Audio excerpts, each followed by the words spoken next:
नमस्कार साथियों, स्वागत है आप सभी का अंकित इंस्पायर्स इंडिया पर। मैं हूं अंकित अवस्थी। आप हैं मेरे साथ में एक मच प्रिडिक्टेड सेशन की चर्चा करने के लिए। प्रिडिक्टेड क्या है?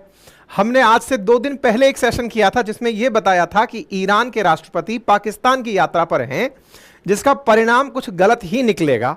वैसा हो भी गया है, लेकिन एक्सपेक्टेड से बियॉन्ड रूस ने भी कुछ बोल दिया है। आज के सेशन में सारी चर्चाएं करेंगे। ईरान के राष्ट्रपति का पाकिस्तान आना और पाकिस्तान आने पर अमेरिका का भड़कना, साथ ही साथ रूस का भी धमका देना, ये सारी चर्चा का विषय तो है। लेकिन इन चर्चाओं को आगे बढ़ाएं उससे पहले एक बहुत ही जबरदस्त तस्वीर दिखा देते हैं आपको। यदि ये तस्वीर ध्यान आ रही हो तो इस तस्वीर के अंदर इमरान खान और पुतिन बैठे हुए नजर आ रहे हैं।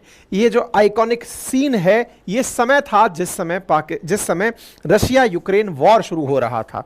उस दौरान इमरान खान रूस में जाकर बैठे थे और जिस समय ये बैठे थे उसी समय पर यह कहा गया था कि भाई साहब आपका जाना गलत सिद्ध होगा, क्योंकि इमरान खान को अमेरिका की नाराजगी भुगतनी पड़ी थी और उस नाराजगी के चलते उन्हें अपना पद छोड़ना पड़ा था, क्योंकि पाकिस्तान की सत्ता ही पलट दी अमेरिका ने। शहबाज शरीफ की सरकार बनवाई, इमरान खान के विधायक बिकवा दिए। इस बात को मैं नहीं, रूस भी कहता रहा है कि इमरान खान ने हमारे यहां आने की प्राइस पे की है। अब इमरान खान कह रहे होंगे शहबाज शरीफ से कि देखो भैया, पहले हम भी पेले गए थे, अब तुम भी पेले जाओगे। अब ये क्या कहानी है जिस पर चर्चा हम कर रहे हैं? तो चर्चा करिए 22 अप्रैल के दिन के एक सेशन पर। जब मैंने सेशन में आपको बताया था कि पड़ोसी मुल्क ईरान, जिस पर अमेरिका ने सैंक्शंस लगा रखे हैं, countering American adversaries through trade sanction act, जिसे हम काटसा कहते हैं, अमेरिका ने ट्रंप के काल में 3 ही देशों पर लगाए थे। उनमें से एक का नाम था रशिया। जिस रशिया की यात्रा की थी इमरान खान ने, सरकार खोकर कीमत चुकाई थी। दूसरा देश था ईरान, जिस पर काटसा लगा था, यानी कि इनके साथ कोई भी ट्रेड नहीं करेगा और अगर ट्रेड किया तो उसकी कीमत चुकाएगा। अब उसी ईरान के राष्ट्रपति ये रहे, पाकिस्तान की यात्रा पर हैं और पाकिस्तान की यात्रा पर कयास लगाए गए कि ना केवल ये यहां आकर गैस पाइपलाइन की बात करेंगे, बल्कि संभव है कि इजराइल पर समर्थन मांगेंगे और हो सकता है तो वेपन भी मांग ही लेंगे। तीसरा देश था नॉर्थ कोरिया, जिसके साथ वैसे भी कोई संबंध नहीं रखता। इन 3 ही देशों पर अमेरिका ने काटसा अप्लाई किया था। अब उस काटसा में रूस के चलते इमरान खान पहले ही सत्ता से हाथ धो बैठे हैं। अब ईरान के चलते शहबाज की बारी थी और हमने इस पर सेशन भी किया था। परसों के सेशन में मैंने ये जानकारी बताई थी, जरा सुन लीजिए हमें दोबारा से, ताकि आपको एविडेंस हो जाए। वेलकम के दौरान इनके घर पर मतलब प्रॉपर तरीके से इनको, आप ये तस्वीर केवल देखिए शहबाज शरीफ की, तनाव को पढ़ना अगर समझ पाए तो मेरी ये वीडियो रुकेगी नहीं, अदरवाइज ना। अब एक तस्वीर देखिए जिसमें शहबाज शरीफ का तनाव मैंने देखने की आपसे कहा था कि इस व्यक्ति का चेहरे का तनाव देखिए कि रायसी भैया, तुम रायता फैला करके पाकिस्तान आ तो गए हो, लेकिन अब इसे समेटेगा कौन? क्यों? क्योंकि उधर तुम इजराइल और ईरान को लड़ाई में झोंक कर पाकिस्तान में आके शरण ले लिए हो। पहले इमरान खान रशिया यूक्रेन के चक्कर में खत्म हो गए थे, अब तुम इजराइल और ईरान के बाद में तुम हमारे यहां आ गए हो। शहबाज शरीफ की यह तस्वीर मैंने आपको गौर करवाई थी। एक और तस्वीर दिखाता हूं। राइसी यहां पर अपने लोगों के थ्रू डील साइन करवा रहे हैं। शहबाज शरीफ का चेहरा देख करके आप अंदाजा लगा सकते हैं, ये ताली बजा रहे हैं कि अंदर से घबरा रहे हैं कि भाई ये एमओयूज पर साइन तो हो रहे हैं, लेकिन चेहरा देखिए, देख करके अगर थोड़ा भी रीडिंग आप कर पा रहे हो तो समझ जाएंगे कि भाई साहब हाल इनके बुरे हैं। पाकिस्तान में ये डर है कि हमने कहीं इमरान खान वाली गलती कर दी तो अमेरिका बहुत खफा होगा। हो गया, बाइडेन भड़क गए। क्या भड़के? खबर देखिए। US warn Pakistan of doing trade with Iran amid president Raisi visit, we are going to continue disrupt, ऐसा अमेरिका ने पाकिस्तान को धमकाते हुए कहा है। We are going to continue to disrupt, US warn Pakistan of potential risk, US warn Pakistan of sanction risk for business deals with Iran. भाई साहब, आज की भले ही ये सुर्खी हो, लेकिन अगर आपको हमारा 2 दिन पहले का सेशन ध्यान है, 22 तारीख का सेशन ध्यान है, तो मैंने इसी समय पर आपसे अनाउंसमेंट में कहा था, मैंने कहा भाई ये अनप्रेडिक्टेड मूव है, ईरान वाले आ तो गए हैं लेकिन पाकिस्तान वाले इसकी कीमत बहुत बुरी चुकाएंगे। अब वो खबर आज विस्तार से आप चर्चा करने वाले हैं। इसी बीच में रशिया का समझ में ही नहीं आ रहा है कि वो अचानक मेन स्ट्रीम मीडिया से गायब होने के कारण फ्रस्ट्रेट है या कोई और वजह है। रूस के पुतिन महाराज ने पाकिस्तानियों से चावल लेने पर बैन लगवा दिया कि तुमने यार गलती से कीड़े मकोड़े भेज दिए। अरे पाकिस्तानी तो पहले कीड़े मकोड़े थे, अब उस स्थिति में तुम ये भेज दिए हो, ये बात समझ से परे है। आज इस बारे पे भी चर्चा करेंगे, विषय पर विस्तार से चर्चा होगी, लेकिन पहले आपसे गुजारिश कर ली जाए, इनके हालात देख करके सेशन छोड़कर मत चले जाइएगा। ये तनाव में है लेकिन इनका तनाव समझिए, दर्द समझने से हो सकता है इनका कम हो जाए। फिलहाल के लिए आपसे रिक्वेस्ट कर लेते हैं, चैनल पर नए हैं तो सब्सक्राइब कर लीजिए, क्योंकि चैनल को सुनने वाले 40% से अधिक लोग ऐसे हैं जिन्होंने चैनल सुन तो रखा है लेकिन सब्सक्राइब नहीं किया हुआ है। इसका कोई चार्ज नहीं लगता। बाकी पढ़ने लिखने वाले लोगों को हमारे एप्लीकेशन अपनी पाठशाला पर राजस्थान प्रशासनिक सेवा परीक्षा के लिए फाउंडेशन बैच उपलब्ध है, जहां पर मेरी एथिक्स की क्लासेस चल रही हैं, और वो एथिक्स की क्लासेस इंडिविजुअली भी अगर आपको लेनी हो तो भी वो हमारे एप्लीकेशन पर उपलब्ध हैं, इंक्लूडिंग डेमो। आप जाकर उन्हें देख सकते हैं। साथ ही साथ अगर हिस्ट्री, ज्योग्राफी, पॉलिटी, इकोनॉमी का फाउंडेशन रिकॉर्डेड बैच चाहते हैं तो वो भी उपलब्ध है, और पुराने विद्यार्थी जो जीएस फाउंडेशन के हैं वो अपना कोर्स भी अपडेट कर सकते हैं, यानी कि सेशन को 1 साल और के लिए आगे बढ़ा सकते हैं। बाकी हमारे नोट्स भी हैंड रिटन उपलब्ध हैं। हाँ जी, तो रायसी और शहबाज शरीफ की तस्वीरों पर पुनः लौटते हैं। रायसी और शहबाज शरीफ की व्याख्या थोड़ा विस्तार से करते हैं। मैंने आपको पहले भी बताया था कि ईरान के राष्ट्रपति की पाकिस्तान यात्रा ऐसे समय पर होना जब दुनिया का ध्यान इजराइल और ईरान पर टिका हो, और ईरान के राष्ट्रपति अचानक, ऐसा नहीं है कि साहब आए दिन आते जाते रहते हैं टाइप से, जैसे मान लीजिए कि अमेरिका की तरफ से एंटनी ब्लिंकन जो है वो इजराइल आते जाते रहते हैं, गल्फ कंट्रीज में आते जाते रहते हैं, कोई बड़ी बात नहीं है उनका आना जाना, लगा रहता है, मतलब टाइप से कि ठीक है हमारे विदेश मंत्री का आना जाना देशों के साथ लगा रहता है। लेकिन प्रेसिडेंट, वो भी ईरान के, और वो भी उस समय जब वो इजराइल के साथ दुनिया का ध्यान पूरी टाइम उन पर है, भाई साहब ये हवाई जहाज लेके इनके देश में आ जाते हैं बहुत शॉर्ट टर्म नोटिस के ऊपर। मतलब 14 तारीख को गोला चला है, 15 तारीख को पाकिस्तान से कह रहे हैं हम आना चाहते हैं। पाकिस्तान मना नहीं कर पा रहा है कि यार राष्ट्रपति आ रहा है, पड़ोसी मुल्क का आ रहा है, कुछ ही दिन पहले हम पर मिसाइल दागा था, अब ये आ रहा है तो मना नहीं कर सकते। ठीक है सर आ जाइए।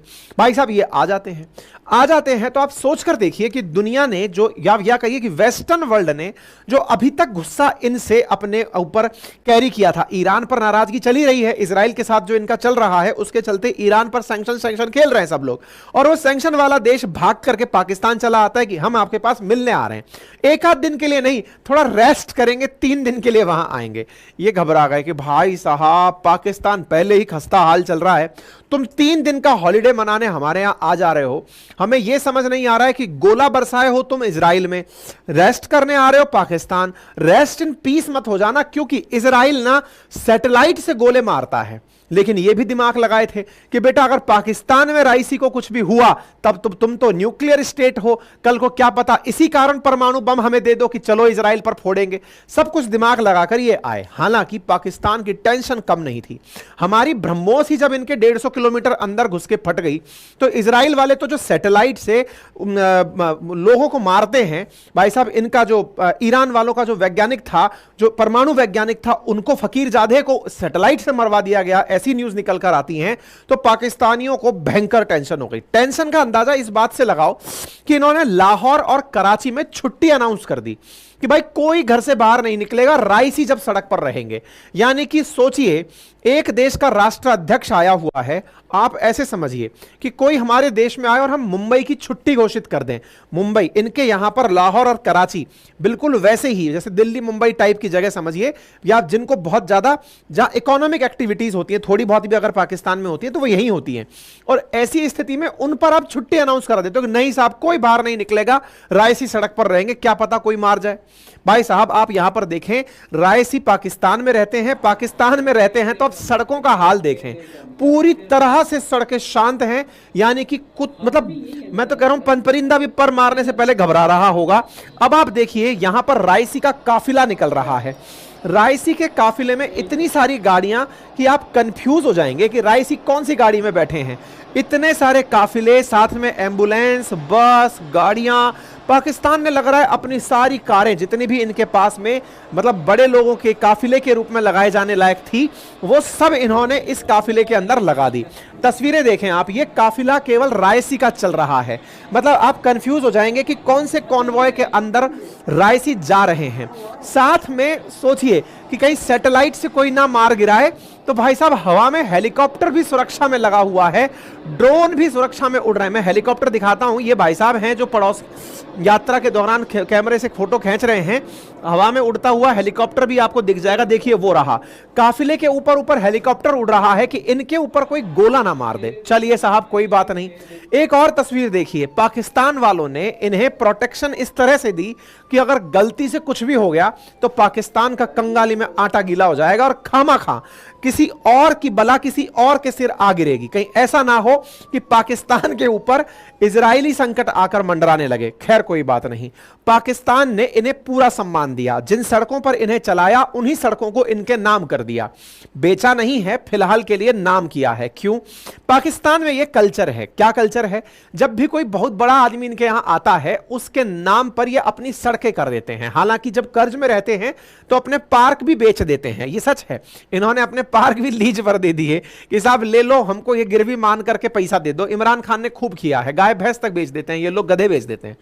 फिलहाल के लिए पाकिस्तान ने ईरान के नाम पर एक सड़क का नाम ईरान एवेन्यू कर दिया है। आप यहां पर देखें कि रायसी ने शहबाज शरीफ के साथ मिलकर एक सड़क का नाम बदल करके इनके सम्मान में रायसी 11th एवेन्यू नाम से एक सड़क थी जिसको बदल करके ईरान एवेन्यू नाम दे दिया गया।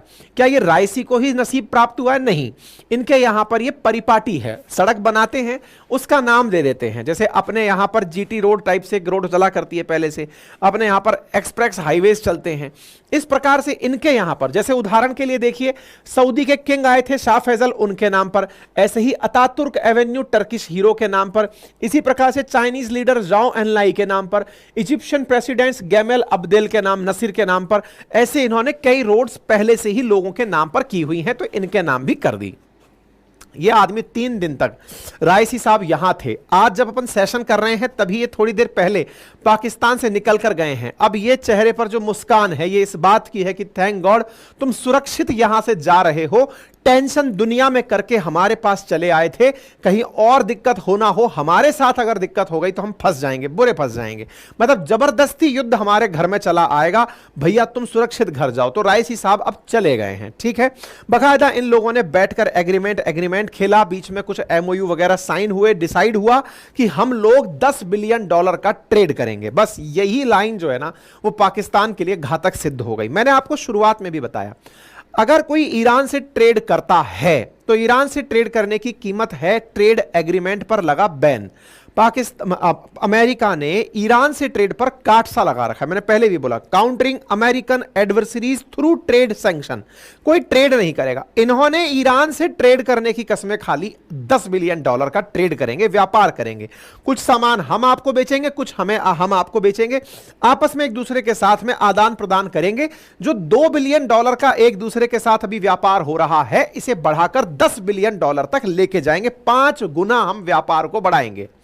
यही वो मुसीबत थी जो पाकिस्तान ने जबरदस्ती मोल ले ली, क्योंकि इस दौर में जब पूरी तरह से ईरान के साथ कोई भी व्यापार करने से हिचक रहा है, पाकिस्तान निकलकर आता है और कहता है कि सर कोई बात नहीं, हम इकोनॉमिक, पॉलिटिकल, कल्चरल फील्ड में आपके साथ आगे बढ़ेंगे और $10 बिलियन का सालाना व्यापार को बढ़ावा देंगे, इस दिशा में हम काम करेंगे।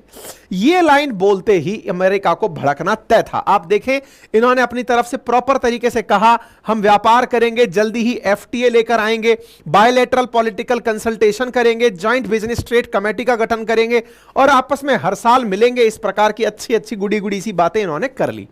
इसी बीच में जो मैंने आपको परसों बताया था क्या, कि Iran Pakistan gas project line, इसके लिए भी बातचीत हुई कि हम अपने ट्रेड को इसके माध्यम से अगले 5 साल में और बढ़ावा देंगे। यानी कि जो गैस खरीदने से डर रहा था पाकिस्तान कि ईरान से अगर गैस खरीदी जाए तो क्या पता अमेरिका भड़क जाए, इन्होंने फिर से उस बात को दोहरा दिया कि भाई एग्रीमेंट किया हुआ है, अगर तुम गैस नहीं खरीदे तो हो सकता है तुम्हारे ऊपर ट्रेड का नुकसान हो जाए।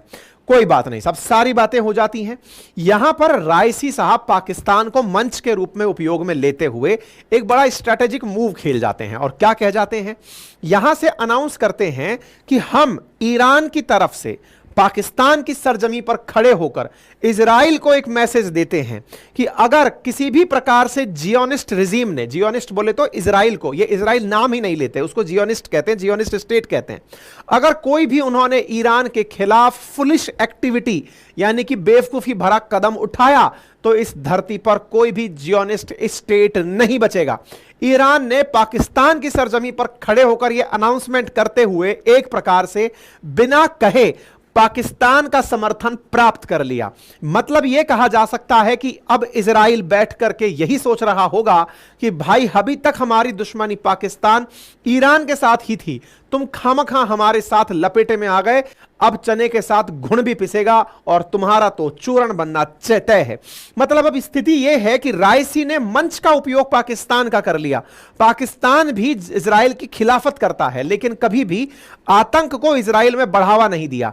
लेकिन ईरान तो हिजबुल्लाह हो या हमास हो या फिर हुतिये हो, उनके माध्यम से आतंकी हमले करवाता रहा है, इजराइल के ऊपर हमले करवाता रहा है। ऐसी स्थिति में अब पाकिस्तान के जमे से इनके द्वारा यह बोलना, और विशेष रूप से तब बोलना जब 8 साल बाद कोई ईरानियन प्रेसिडेंट पाकिस्तान गया हो, ऐसे समय पर यह न्यूज थोड़ी बड़ी कहलाती है कि भाई हम इजराइल वाले, हम पाकिस्तान की जमीन से ईरान वाले धमकी दे रहे हैं, इसका मतलब ज्वाइंट चीज मानी जाएगी। तो इजराइल क्या करेगा वो आने वाला समय बताएगा। लेकिन यह ध्यान रखिएगा कि इजराइल वाकई में, इजराइल मानिए या ना मानिए, उसे अमेरिका जरूर मान लीजिए, क्योंकि इजराइल जिस प्रकार से चाइना ने नॉर्थ कोरिया को अपना माउथपीस बनाया हुआ है, ऐसे ही मिडिल ईस्ट के अंदर अमेरिका ने इजराइल को अपना माउथपीस बनाया हुआ है कि बेटा दुनिया को अगर यह धमका के रखना है कि अमेरिका कितना पावरफुल है, तो बस इतना सा समझ लो कि एक छोटू सा देश जिसमें भी 1 करोड़ की आबादी भी नहीं रहती है, उससे तो तुम सारे गल्फ कंट्री मिलकर नहीं निपट पा रहे हो, तो अमेरिका से क्या निपटोगे। मतलब जिस प्रकार से सागर का पानी खारा है या नहीं, इसे जांचने के लिए पूरा समुंदर पीने की जरूरत नहीं है, पानी चखकर पता लगा लो कि पानी खारा है, ऐसे ही अमेरिका कितना पावरफुल है नापने की जरूरत नहीं है। इजराइल से निपट लो, अगर इससे निपट लिए तो हमारे बारे में सोचना। यह अमेरिका ने एक तरीके से टोकन बना रखा है इजराइल को, और उस इजराइल को धमकी दे रहे हैं ईरान बैठ करके पाकिस्तान में। तो आप सोचकर देखिए कि सीधी अमेरिका को चुनौती नहीं है तो क्या है। दोनों लोग मिलकर के बात करते हैं कि यूनाइटेड नेशन सिक्योरिटी काउंसिल में हम इजराइल के खिलाफ एक्शन लेने की बात करेंगे, और साथ में यह भी अपनी तरफ से धमकी दे गए कि हम पाकिस्तान वाले और ईरान वाले साफ मिलकर यूनाइटेड नेशन सिक्योरिटी काउंसिल से कहते हैं कि इनके खिलाफ कोई सख्त कार्रवाई की जाए इजराइल वालों के खिलाफ। और ऐसा कहकर के ये धन्यवाद पाकिस्तान कह के अपना हवाई जहाज पकड़ के निकल लिए। अब भाई साहब अमेरिका क्या किया, जिस दौरान ये यहां थे उस दौरान कुछ पत्रकार विदेशी मंत्रालय से पूछ रहे थे कि सर जी, कह रहे हैं कि पाकिस्तान वाले अपनी तरफ से कि वो आप ईरान के साथ ट्रेड डील में या गैस पाइपलाइन के लिए काम करते समय उन्हें अमेरिका से परमिशन लेने की जरूरत नहीं पड़ेगी, क्या यह सच है क्या है? ये क्या था असल मायने में पाकिस्तानियों ने, क्योंकि शेखी भगारना इनकी आदत में है, इन्होंने कहा ईरान के साथ गैस पाइपलाइन का सौदा अगर हमें आगे बढ़ाना है तो हमें पाकिस्तान के नाम पर अमेरिका से परमिशन लेने की कोई जरूरत नहीं है। पाकिस्तानी बोल तो दिए लेकिन समेट नहीं पाए। अरे महाराज, भारत भी ईरान के साथ चाबहार पोर्ट पर काम कर रहा था, लेकिन जब अमेरिका पाबंदी लगाया कि उससे कोई ट्रेड नहीं करेगा, इंडिया ने ईरान के साथ ट्रेड रोका, तभी जाकर के इंडिया ने अमेरिका को काउंटर किया कि देखो तुम्हारे कहने पर हमने ईरान से ट्रेड रोक दिया है, लेकिन रूस से ट्रेड हम जारी रखेंगे क्योंकि हमारी वो जरूरत है। इंडिया ने ईरान के बदले रूस से संबंध अच्छे किए थे, लेकिन पाकिस्तान के तो दोनों ही हाथ खाली पड़े हैं। ऐसी स्थिति में अगर ये सोचते हैं कि ईरान से हम व्यापार बढ़ा ले जाएंगे तो ये इनकी गलतफहमी है, क्योंकि अब इस विषय पर अमेरिका ने इन्हें वार्निंग दे दी है। वार्निंग देते समय इनके विदेश मंत्रालय के प्रवक्ता की तरफ से साफ कहा गया है कि अमेरिकी सैंक्शंस को वैल्यू दिया जाना जरूरी है। यानी यह समझिए कि अमेरिका अगर किसी पर सैंक्शन लगाता है तो उसे दुनिया के देश वैल्यू दे, ऐसा इन्होंने अपनी तरफ से कहा है। यानी यूनाइटेड स्टेट ने कहा है कि sanctions are merely meant to deter. बोले अब पाकिस्तानी लोग कह रहे हैं कि हमें इससे कोई खास फर्क नहीं पड़ेगा, लेकिन अमेरिका ने कहा कि नहीं, अगर हमने किसी पर सैंक्शन लगा रखे हैं तो उस पर ध्यान देने की जरूरत है। खेमनेई अपनी तरफ से लिखते हैं कि दुनिया वाले, अमेरिका वाले, यूरोप वाले अक्सर कहते हैं कि हम लोग आतंक के खिलाफ हैं। क्या है आतंक? क्या इजराइल के द्वारा गाजा पट्टी में मासूमों की हत्या करना आतंक है या नहीं है? यह दुनिया को बताएं। खेमनेई अपना अलग आइडियोलॉजिकल गेम खेल रहे हैं, लेकिन इस बीच में अमेरिका खामखा पाकिस्तान पर शनि बनकर लग जाएगा, ऐसा मेरा मानना है। लेकिन इसी बीच में एक बात और निकल कर आती है, और वो है पाकिस्तान के अखबारों में छपी एक सुर्खी। पाकिस्तान का अखबार डॉन लिखता है कि भाई Pakistan must take a long term view on this problem. जब अमेरिका ने यह बयान दिया कि हमारे सैंक्शंस का मीनिंग होता है, तो भाई साहब अखबार वाले चिंता व्यक्त करते हैं। जरा चिंता को हम पढ़कर सुनाते हैं। Pakistan must take a long term view of this problem while ties with the US are important should Pakistan seek American approval for all key economic and strategic decision. क्या हमारे हर इकोनॉमिक और स्ट्रेटेजिक डिसीजन के लिए हमें अमेरिका की permission लेनी होगी? भाई साहब ये चिंता इन्होंने तेहरान से यानी ईरान से रिश्तों के नाम पर चिंता व्यक्त की है कि भाई साहब ऐसे तो क्या हमें हर बार पूछ कर कहना पड़ेगा कि पापा हम पानी पी लें, पापा हम ये कर लें। और अगर सोचो कि अमेरिका ने शहबाज शरीफ को कठपुतली बनाकर बिठा दिया है, तो जो चाइना पाकिस्तान इकोनॉमिक कॉरिडोर बन रहा था उस कॉरिडोर को भी ये तुड़वाने की बात कर देंगे। देखिए क्या लिखा है, today the US does not wants the Iran pipeline to proceed. फिलहाल अमेरिका नहीं चाहता कि हम लोग ईरान के साथ में पाइपलाइन चलाएं। टुमारो यानी कल, if ties between Washington and Beijing nosedive and the US ask Pakistan to reconsider CPEC or our defense cooperation with China, will we comply? कल को अमेरिका अगर हमसे यह कह दिया, अगर उसकी चाइना के साथ बिगड़ गई और वो हमसे यह कह दिया कि सीपैक के बारे में विचार करिए, हम नहीं चाहते कि आप सीपैक में आगे बढ़ें, तो क्या पाकिस्तान सीपैक पर विचार करेगा? US ask Pakistan. और अगर ऐसा हो जाएगा तो भाई साहब पाकिस्तान की हालत देखिए। मैंने पहले भी आपसे कहा था, पाकिस्तान जिस दिशा में चल दिया, कोई भी गरीब देश, एक मतलब ये जीवन का फलसफा सा समझिएगा, गरीब देश के साथ या गरीब व्यक्ति के साथ, आप पर्सन पर भी लेकर देख सकते हैं, जितने, इसलिए हर देश का ना आत्मनिर्भर बनना, पैसे वाला बनना बहुत बड़ी जरूरत होती है। पाकिस्तान हो, भारत हो, जो भी देश, हम लोग डेवलपिंग नेशंस जितने भी है ना, उन्हें आत्मनिर्भर होना आवश्यक है, क्योंकि दूसरे देश कठपुतली बनाकर घुमाने लगते हैं। पाकिस्तान जो इस समय दौर देख रहा है ना, वो उसका सबसे गंदा दौर है, क्योंकि इस समय जो आ रहा है उसकी ढपली बजा रहा है। उधर से अमेरिका कह रहा है ऐसा करो, चाइना कह रहा है ऐसा करो, रशिया कह रहा है ऐसा करो, इंडिया वाले कह ही नहीं रहे, बस कर दे रहे हैं। तो ऐसी स्थिति में पाकिस्तान के हालात हो रखे हैं एकदम खराब। अब ऐसी स्थिति में यहां के खुद चिंतक विचार करने लग रहे हैं कि भाई ये हो क्या रहा है, हमारी कोई वैल्यू भी है कि नहीं है। ऐसी स्थिति में ईरान वाले भी बैठकर यहां से धमका रहे हैं कि कोई भी दुनिया की ऐसी ताकत नहीं है जो ईरान और पाकिस्तान के रिश्ते तोड़वा दे। अरे भाई साहब, आपके रिश्ते ज्यादा पुराने नहीं हैं, आपके रिश्ते पहले अच्छे थे, फिर टूट गए, क्योंकि पाकिस्तान ने तालिबानियों का समर्थन किया जो तुम्हारे समर्थन में नहीं थे, ये शियाओं को मरवाना शुरू किए जो तुम्हारे समर्थन में नहीं थे, तुम्हारे रिश्ते टूट गए। तुम लोगों को मारने के लिए, तुम्हारे रिश्ते तोड़ने के लिए किसी तीसरी ताकत की जरूरत है ही नहीं, तुम लोग आपस में लड़ झगड़ के मरते हो। जिस पाकिस्तान ने अफगानिस्तान के अंदर अमेरिका को भगाने में तालिबान की मदद की हो, वही तालिबान घुस करके अब पाकिस्तानियों को मारता है तहरीके तालिबान के नाम से। तो बताइए ना, तुम लोगों के मुंह पे खून लग गया। अब वो अगर वो खुद को नहीं मार, मतलब दूसरों को नहीं मार रहा है, तो खुद को मार रहा है। कुल मिलाकर यही हो रहा है। तुम्हारे यहां पर जिस प्रकार की प्रथा है ना, पता नहीं है, ये सेल्फ डिस्ट्रक्शन मोड में चली हुई गोलियां हैं, किसी के तो लगेंगी। साहब हमने तीर चलाया, बोले क्या करूं, बोले बस ले ले भाई, चल गया है तो क्या है, वो वाली स्थिति हो गई है। ठीक है ना। अब रशिया की कहानी क्या है वो भी सुन लीजिए। रशिया बेचारा इस चीज में चल रहा है कि पाकिस्तान, इमरान खान आए थे, आकर पूछे थे कि सर आप हमको तेल देंगे तो हम आपको अनाज देंगे। इमरान खान आया था, बात कर गया था, तेल की बात कर दी थी, सब ठीक था। अचानक पाकिस्तान के साथ हो क्या रहा है, ये फिर से अमेरिका की तरफ चल पड़ा है, और हम खामखा ही इससे अनाज मंगाए जा रहे हैं, हम खामखा ही इससे राइस मंगाए जा रहे हैं। तो करें क्या? इधर भाई साहब पुतिन की तरफ से यानी कि रशिया की तरफ से स्टेटमेंट आ गया कि सुनो भाई, तुम जो चावल भेज रहे थे ना उसमें गड़बड़ निकल आई है। अच्छा होता क्या है ना, ये जो यूरोपियन कंट्रीज हैं, रशिया का आधा हिस्सा यूरोप में है, ये कुछ ज्यादा ही नियम कानूनों को मानती है। जैसे इंडिया के भी बहुत सारे प्रोडक्ट्स जब वर्ल्ड में कहीं जाते हैं और इंडिया को इन लोगों को दबाना होता है ना, तो ये हमारे प्रोडक्ट्स में कोई ना कोई कमी निकाल देते हैं। जैसे आपके प्रोडक्ट्स को बनाने में चाइल्ड लेबर्स का यूज किया जा रहा है, आपके प्रोडक्ट्स को बनाते समय इसमें सॉल्मोनेला निकल आया है, इसमें एथिलीन ऑक्साइड निकल आया, वो तो कहीं ना कहीं कुछ ना कुछ तो ऐसा चीज होगा ही जो कि नुकसानदायक होगा, बस उसको हाईलाइट करके बोले बैन करेंगे बैन करेंगे, फिर अपन लोग मांडवाली करते हैं कि अरे ठीक है चलने दो, बोलो क्या चाहते हो। इस तरह से इंटरनेशनल ट्रेड होता है। पाकिस्तान के केस में फंस क्या गया पाकिस्तान, इधर ये अमेरिका को समझाए कि उधर अपने चावल बिकवाए, कुछ तो बिकने के लिए था इनके पास में, वो चावल था। चावल को लेकर के रशिया ने कह दिया कि हम राइस को नहीं मंगाएंगे तुम्हारे यहां से। क्यों? क्योंकि तुम्हारे यहां पे चावल में फाइटोसैनिटरी कंसर्न निकल के आ गए हैं, इसमें कुछ तितलियां मिल गई हैं, कुछ और कीड़े मकोड़े मिल गए हैं चावल के बोरे के अंदर। पाकिस्तानी समझाने लग रहे हैं कि सर जी ऐसी कोई बात नहीं है, ऐसा चलता है, फाइटो प्लांट सैनिटरी चीजें हैं, हम डालने का प्रयास करते हैं, लेकिन मिल गया तो कोई बात नहीं। बोले नहीं नहीं नहीं, बोले ये नहीं चलेगा, इस प्रकार की मक्खियां तुम्हारे चावल में मिल गई हैं, ये कुछ शटल फ्लाई मिल गई है, हम्पबैक फ्लाई मिल गई, कॉफिन फ्लाई, शटलर फ्लाई, अपन को तुम्हारे चावल नहीं चाहिए, चावल बैन कर दिए। पाकिस्तान खोपड़ी खुजाल रहा है कि यार एक तरफ से तो हम लोग सोच रहे हैं कि कुछ सुधरने के प्रयास हो, इस बीच में एक तरफ माल बिकता था, कुछ पैसे आते थे, अब वो भी बंद हो जाएंगे। कुल मिलाकर के फिर से मैं कह रहा हूं, आज पाकिस्तान के हालात हैं, कल को फिर मालदीव्स के ये हालात होंगे, परसों नेपाल के होंगे, श्रीलंका के होंगे।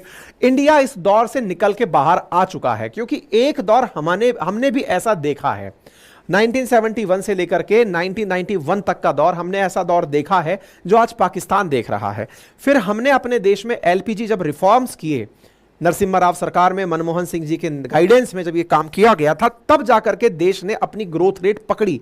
और अब जो देश दिशा पकड़ लिया है, उस दिशा में और पाकिस्तान के दिशा में बहुत बड़ा अंतर है। जैसे कभी आजादी के तुरंत बाद हमने सर्विस सेक्टर पकड़ा था और चीनियों ने मैन्युफैक्चरिंग पकड़ी थी, तो आज वो मैन्युफैक्चरिंग के दम पर दुनिया की दूसरी बड़ी इकोनॉमी, और एक दिन वो अमेरिका को क्रॉस कर जाएंगे। इंडिया अब पकड़ रहा है कि हमें मैन्युफैक्चरिंग करनी चाहिए, सर्विस सेक्टर तो थर्ड फेज है, हमें सेकेंडरी फेज को पकड़ना आवश्यक है। कुल मिलाकर के जो डिसीजंस होते हैं ना, विजनरी डिसीजंस, वो बहुत मायने करते हैं। पाकिस्तान फिलहाल जिस तरह से गुजर रहा है, इसे आवश्यकता है दृढ़तापूर्वक अपनी एक फॉरेन पॉलिसी और एक आइडियोलॉजी को पकड़कर चलने की, फिर चाहे वो किसी का ही हाथ पकड़े। फिलहाल अगर दुनिया में सुपर पावर उसे अमेरिका दिखता है, शहबाज शरीफ वैसे भी अमेरिका के पपेट हैं, और वो अमेरिका का हाथ पकड़ता है, तो उसे ना फिर इस प्रकार के तमंचों से नहीं खेलना चाहिए कि वो ईरान के साथ में कभी समझौते कर रहा हो या फिर वो चाइना के साथ समझौते कर रहा हो। पर खैर, पाकिस्तानियों में इतनी सूझबूझ होती तो वो इंडिया से अलग ही क्यों होते। फिलहाल के लिए इतना ही, बाकी आप इस विषय पर क्या सोचते हैं कमेंट बॉक्स में अपनी राय जरूर दीजिएगा। बाकी चैनल पर नए हैं तो सब्सक्राइब जरूर कर लीजिएगा, ताकि नोटिफिकेशंस आते रहें, भविष्य में जब हम सेशन लेकर आएं तो आप तक वो सूचनाएं तुरंत पहुंच जाएं।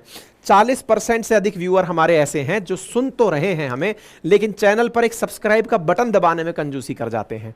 बार बार अपील करते हैं, हमारा काम अपील करने का है, कर जाइए साहब सब्सक्राइब। और जिन्होंने ऑलरेडी सब्सक्राइब किया हुआ है उन्हें बहुत सारा धन्यवाद।